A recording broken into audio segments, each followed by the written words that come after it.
येड लागलं प्रेमाचं ही मालिका आता सगळ्यांच्याच आवडीची झाली आहे. प्रेक्षकांना नेहमीच उत्सुकता लागलेली असते की या मालिकेतील खरे जोडीदार कोण आहे. चला तर आज जाणून घेऊया. सर्वप्रथम या मालिकेतील सर्वात प्रौढ कलाकार म्हणजेच नीना कुलकर्णी यांना तुम्ही अनेक मालिकांमध्ये आणि चित्रपटामध्ये देखील पाहिलेले आहे. त्यांच्या पतीचे नाव दिलीप कुलकर्णी आहे. ते सध्या आता या जगात नाही. नीना कुलकर्णीला एक मुलगा आणि मुलगा आहे. त्यांचा संसार सुखाचा चाललेला होता, परंतु काही आजारामुळे म्हणजेच हार्ट अटॅकमुळे त्यांच्या पतीचा मृत्यू झाला. त्यानंतर या मालिकेतील दुसऱ्या क्रमांकावर येते अतिशा नाईक. यांनी लग्नच केले नाही. हो, यांचा जन्म 1968 साली झाला, परंतु तेव्हापासून यांनी लग्न केले नाही आणि या सिनेसृष्टीलाच त्यांनी आपले विश्व मानले. त्यानंतर या मालिकेतील तिसऱ्या क्रमांकावर येते रिद्धी सोमनाथे.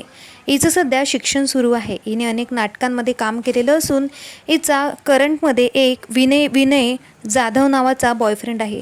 त्याच्यासोबत ती अनेक रील्स शेअर करत असते. विनयसुद्धा रिद्धीसारखाच सध्या थिएटर करतो आहे आणि लवकरच तो मालिका विश्वात त्याचं पदार्पण करणार आहे.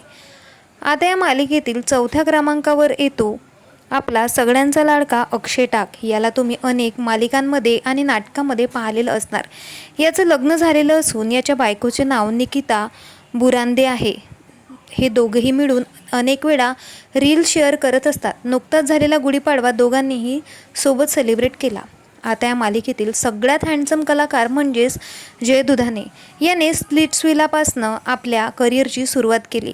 त्या स्प्लिट्सविलामध्येच त्याला सिमरन बावा नावाची एक मुलगी पसंत पडली आणि तेव्हापासून दोघेही रिलेशनशिपमध्ये आहे. काही वेळापूर्वी त्याचं नाव हर्षाला पाटीलसोबतसुद्धा जोडलं गेलेलं होतं, परंतु तो सध्या सिमरनसोबत रिलेशनशिपमध्ये आहे असं त्याने जाहीर केलं होतं. सिमरन ही दिसायला खूप सुंदर आहे आणि सध्या मॉडेलिंग करत आहे. आता या मालिकेतील परत एक सुंदर कलाकार म्हणजेच विशाल निकम. याला तुम्ही अनेक मालिकांमध्ये पाहिलेलं असणार. सध्याचं रिलेशनशिप स्टेटस कोणाला माहीत नाही, परंतु सौंदर्या नावाची एक त्याची गर्लफ्रेंड आहे असं त्याने मागे सांगितलेलं होतं. ती कोण आहे हे कोणालाच माहीत नाही. आता या मालिकेतील आपली लाडकी अभिनेत्री म्हणजेच पूजा बिरारी हिच्या आयुष्यात नेमकं कोण आहे हे जाणून घेण्याची उत्सुकता सगळ्यांना असते. काही वेळापूर्वी पूजाचे नाव अनिकेत मासवेकर सोबत जोडलं गेलेलं होतं, परंतु सध्या ती सिंगल आहे आणि लवकरच लग्नबंधनात अडकणार आहे.